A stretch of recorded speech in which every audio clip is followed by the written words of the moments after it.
అనుకుంటారేమో అని లోపల గాబరా పడిపోతున్నాను రా.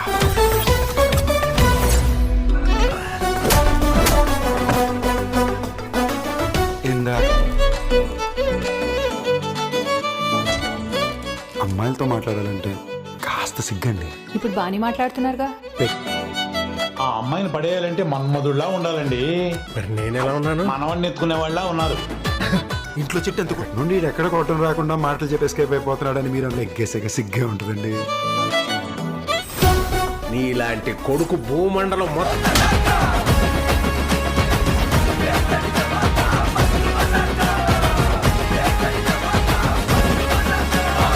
యశోద, రేపు 5ంటికి మన ఇద్దరం లేచిపోతున్నాం. నేను 4ంటికే లేస్తాను. నిద్ర కాదే, లేచిపోయి పెళ్లి చేసుకుందామని చెప్తున్నా. దొరికిపోతే ఇంకేమైనా ఉందా? బయటికి పంపించేసేవాళ్ళ భయ్యా. ఇది లోపల పంపించేసేవారు భయ్యా. సార్, బల్బులు మీ ఇంట్లో ఉంటాయి, స్విచ్లు మా ఇంట్లో ఉన్నాయి, బల్లు మీ ఇంట్లో ఉన్నాయి, తాళాలు మా ఇంట్లో కోవిడ్ మొత్తం వెతికినా దొరకల. కొడుకులు పెట్టుకుని ఆంటీలు పోయి గోకుతావా? ఓ చేస్తున్నావు బంగారం. ఇంకోసారి ఫోన్ చేసావో నిన్ను బ్లాక్ చేసేస్తాను. ఇంకొకసారి అమ్మాయి వెనకాల తిరిగినట్టు నాకు తెలిసిందో. అంటే నీకోసం తప్ప నాకు పెద్ద ఇంట్రెస్ట్ లేదన్న. మా కథలో ఎవ్వరు ఊహించిన కొత్త ప్రాబ్లం ఒకటి వచ్చింది.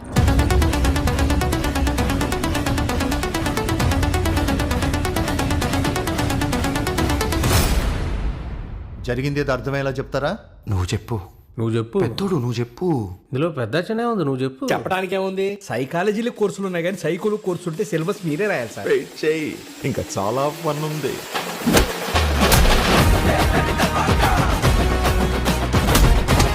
తాగిన తర్వాత 3 సార్లు జై బాలయ్య జై బాలయ్య జై బాలయ్య అనమని జై చెప్పు. బాలయ్య, జై జై బాలయ్య. అన్నయ్య,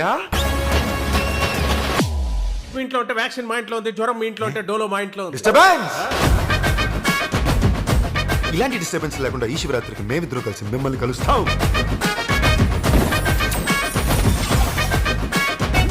బాలయ్య బాబు ప్రసాదం కళ్ళకు అద్దుకొని తాగమని చెప్పు.